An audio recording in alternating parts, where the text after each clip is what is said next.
Hey y'all, I'm back with a book review of Tender Beast by Liselle Sambury and to give you an update on my spooky season TBR, so stay tuned. Welcome back to Books with Kimberly. Don't forget to like, comment, share my channel, and subscribe. Y'all, I have been enjoying my spooky season TBR list in the last couple of days. Not gonna lie, I got distracted with some other reads that I'll be talking about in another video, but this week I was determined to get back onto my spooky season TBR. I'll start off with a book review of Liselle Sambury's Tender Beast.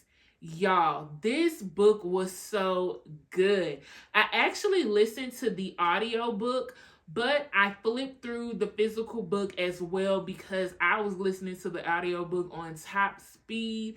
So there were some things that I missed and wanted to flip through the book to make sure that I grasped all the details that I needed. Tender Beast is about the Bear family. The Bear family has a ranch in Canada. They also have this school, Bear Academy. The book opens up with us finding out that the mother has just passed away, and the matriarch of the family, she was supposed to pass things down to Sunny, who is the main character, but Sunny's older sister, Carter, steps in and starts to lead the family. Also, Sunny's younger brother, Dom, has been released from juvie. He was charged with the murder of his ex-girlfriend. As we get into this book, we find out that there is another murder that happens. Sunny actually sees the body in the hallway of Bear Academy and catches her brother with bloody hands standing over the body. She is thinking, my brother is definitely a murderer, but he is still claiming his innocence. She starts to work with him to figure out what happened. And so it's this really good book that has a lot of family secrets. You get journal entries from their mother's journal where she's talking about growing up in Canada on a ranch, being one of two Black families, and everyone's obsession with this milkman. They give sacrifices like animals to the milkman, and he protects the ranch. Things end up going crazy when the milkman doesn't get what he wants.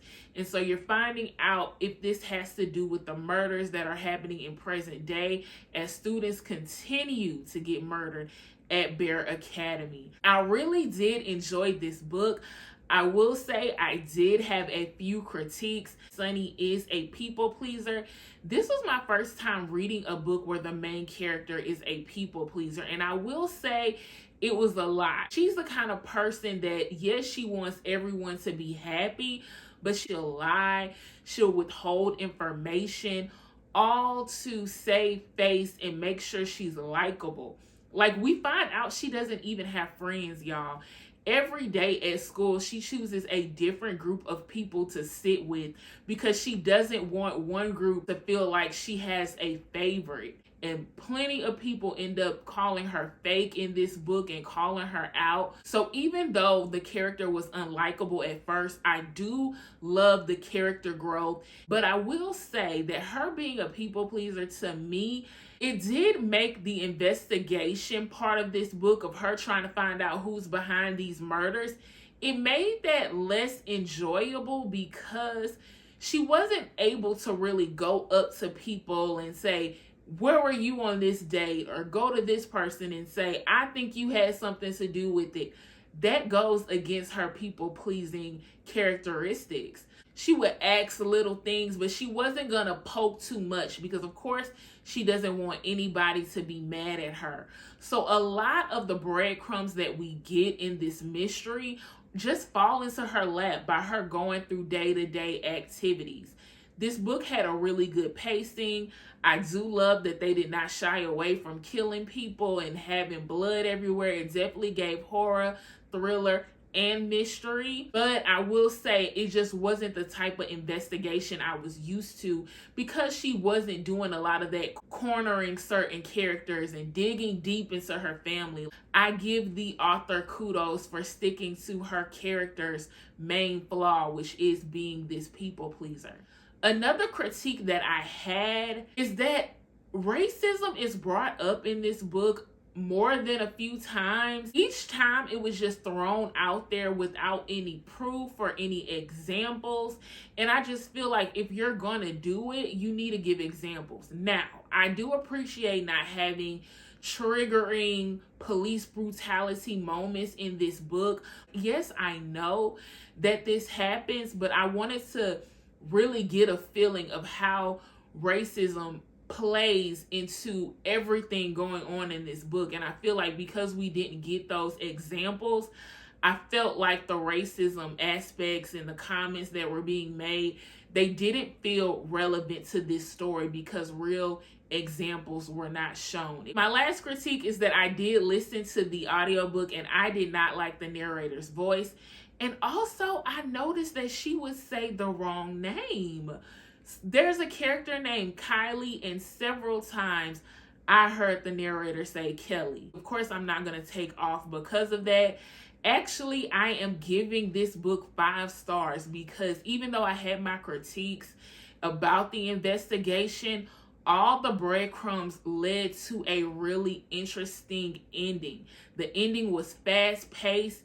It packed a lot of information, and it just wasn't one big climax. It was like that ending, a lot of things kept happening, a lot of revelations, a lot of action. It was a really good ending. I feel like this book gave me everything I wanted out of spooky season.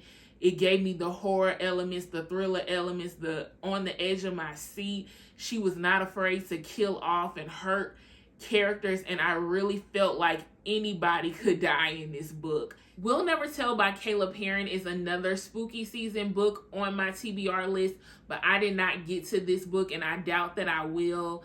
I do plan on listening to some more spooky books, but there'll probably be audiobooks that I listen to on high speeds, and I could not find the audiobook version of this book for free. I'll just have to read this book at a later time. I did finish The Black Girl Survives in this one, which is a book of short stories, short horror stories by multiple Black authors.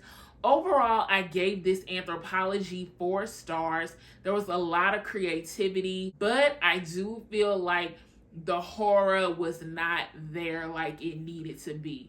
There were some scary ones, but a lot of it, I was just like, where was the spooky elements? Like, yes, there was a little mystery. There was a little bit of like, ooh, what's gonna happen?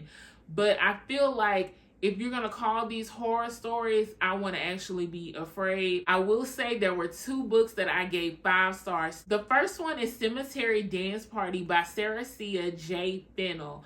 This one was so good, y'all. It is about a secret party in a cemetery. A fight breaks out and the 2 people break into a mausoleum, and all the corpses in this graveyard start to rise, attack, and kill the students. The next story that I gave 5 stars is Black Girl Nature Group by Maika and Maritza Mulit. Y'all, this one was another good one, and it gave you those Get Out vibes because it's about 2 friends, 2 ex-best friends. They're supposed to be staying the night in the woods, and they end up finding out that this is not actually a Black Girl Nature Group. It's all a ruse. It is a group ran by white women. It was definitely giving Get Out, Jordan Peele vibes, and I enjoyed every second of it. I also finished Pretty Girls by Karin Slaughter. This book, it was a lot for me because it's very gruesome. We get this story of 2 sisters uncovering the truth of these missing girls, but just hearing the details of how these young girls were kidnapped and assaulted, it was just too much for me. I do believe it was well written, and I did enjoy the sisters rebuilding their relationship. But overall, I just feel like I couldn't really enjoy this book like I wanted to. So I give this book 3.5 stars, but I am not rounding up, so I'm going to give it a solid 3 stars. The last book that I actually finished today is called One of Our Own by Lucinda Berry. It was a very short audiobook listen, and it is about this lady who works on a hotline for unaliving, and she gets a call from a young girl who was assaulted, and she is contemplating harming herself. She gives the young girl her number. The young girl starts to text her, call her, and she encourages the girl to tell her parents. As she's getting more details of what happened to this young girl, she does realize that the young girl went to her son's school. And so her mind starts to wonder, does her son know this young lady? Did her son have friends that maybe interacted with her?